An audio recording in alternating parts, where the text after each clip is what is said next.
Helo, siwmai, Adam ydw i a chroeso i'r ardd. Ond nid fy ardd i heddi, fi wedi bod digon ffodus i allu ddod i weld Gardd Tyfu'r Dyfodol. Ac yn y fideo yma heddi, dwi eisiau mynd â chi ar daith o amgylch yr ardd i weld beth sy'n tyfu yma.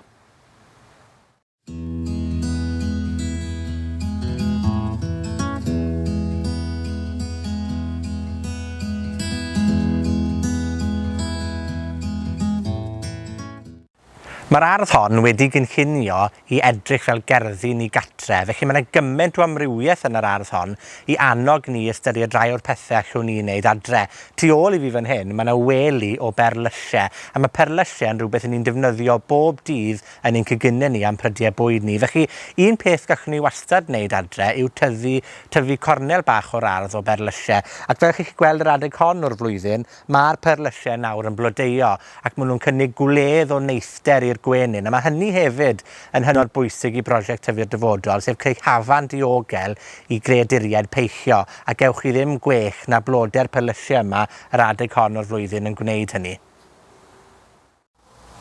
Ym mhenpella'r ardd, mae yna ardd lysiau dynodedig sy'n cynnwys llwyth o lysiau cyffredin a rai anghyfarwydd hefyd. Mae gyda ni fresych coch, bresych gwyn, artisioc Jerusalem a hefyd betys, blodau fel calendula neu melyn mair, ond mae'n lle hyfryd yn yr ardd ac mae'n rhoi syniadau ni o ran shwt allwn ni gynnwys llysiau neu'n gerddi ni gyda chi'n lleid o le hefyd. Does dim angen lle mawr ynoch chi i greu gwely fel hyn a chynhyrchu'ch bwyd eich hunan.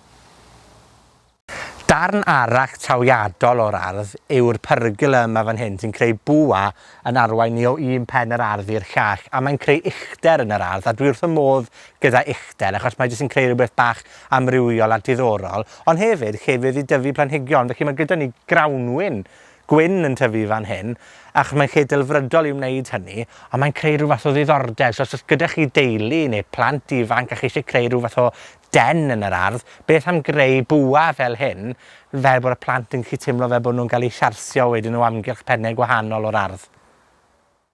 Un peth byddwch chi'n sylwi wrth bod chi'n mynd o amgylch yr ardd yw bod yna lwyth o blacs o wybodaeth yn rannu fel mae'r broses o fynd ati i greu gardd, tyfu blodau, creu compost, amrywiaeth o bethau. Felly mae'n ardd addysgiadol. Mae'n creu cymaint o syniadau, ond hefyd yn ein annog ni i feddwl am bethau mewn ffyrdd newydd a chreadigol. Rwy yn y tŷ gwydr ar hyn o bryd, a dwi wrth y modd at tŷ gwydr yma, digonedd o le a systemau diddorol iawn hefyd. O mlaen i fan hyn, mae yna blanhigion cigysol, felly planhigion sydd yn bwyta pryfed, dyna fel maen nhw'n cael eu maes, a maen nhw mor ddiddorol. Os edrychwch chi ar y dannedd enghraifft sydd yn y planhigion eu hunan, mae fe'n dangos fel maen nhw'n rheibio'r pryfed yna mwyn creu bwyd. Hefyd, mae yna system yn y tŷ gwydr yma o'r enw system dripio dŵr mawr, felly mae fe jyst yn dangos bod modd arbrofi gyda technegau newydd yn yr ardd yn lle glynu weithiau wrth drafodiadau, a dwi sicr wedi cael yn ysbrydoli ystyried fel allai i fynd adre heddi i ddyfrio'n nhŷ gwydr i. Pan fyddwch chi'n ymweld â'r ardd, mae yna gyfle i grwydro'r ardd wenyn a llwybr y pryfed peillio i gael eich ysbrydoli gan ddulliau i'w defnyddio i helpu pryfed peillwyr yn eich gerddi chi. A mae'r Gardd Fotaneg Genedlaethol yn arwain y ffordd gyda ymchwil sydd yn helpu ni ddeall a diogelu gwenyn mêl yn ogystal â pryfed peillio gwyllt eraill yn well. Mae tîm arbennig o bobl yn gweithio ar brosiect Tyfu'r Dyfodol, a dyma Steffan i sôn ychydig am ei waith a chefndir y prosiect. Helo, Steffan i fi, a fi yw Swyddog Marchnata ar gyfer prosiect Tyfu'r Dyfodol. Mae Tyfu'r Dyfodol yn bodoli i hyrwyddo gerddi a garddio ar gyfer ein iechyd a'n lles, yn ogystal â'r pwysigrwydd i ymgysylltu â bywyd gwyllt a natur. I ni hefyd yn gweithio i hyrwyddo planhigion ar gyfer pryfed peillio, a ni'n lwcus iawn i cael un seilio yn yr Gardd Fotaneg Genedlaethol.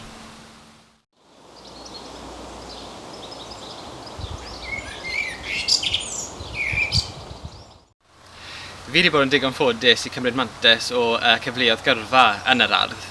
O ddechrau bant yn gweithio am prif fynedfa'r ardd yn cwpl o flynyddau, croesawu ymwelwyr i'r ardd, i wedyn ni symud ymlaen i weithio yn adran marchnata'r ardd.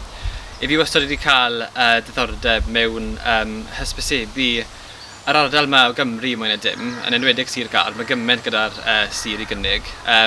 Ond hefyd yr ardd, mae'r ardd yn man arbennig iawn, gyda digon i weld a wneud yma.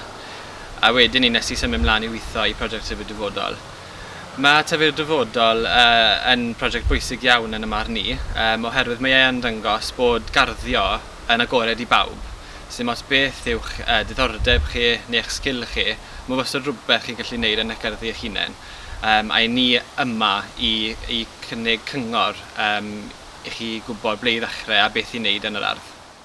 Mae Gardd Tyfu'r Dyfodol wedi cael ei rannu mewn i gwahanol adrannau, fel bod pobl yn gallu gweld beth sy'n bosib yn ei gerddi eu hunain nhw. Mae'r gwelyau'n datblygu trwy'r amser, gan gynnwys gwely te sy'n cael ei datblygu eleni.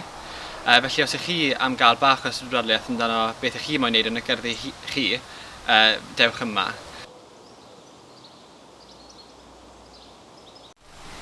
A felly os ych chi am gael mwy o wybodaeth amdano beth mae Tyfu'r Dyfodol yn gweithio arno, croeso i'ch chi ddilyn ni ar y cyfryngau cymdeithasol, ewch i wefan yr ardd a dewch i'r Gardd Fotaneg ei hunain hefyd.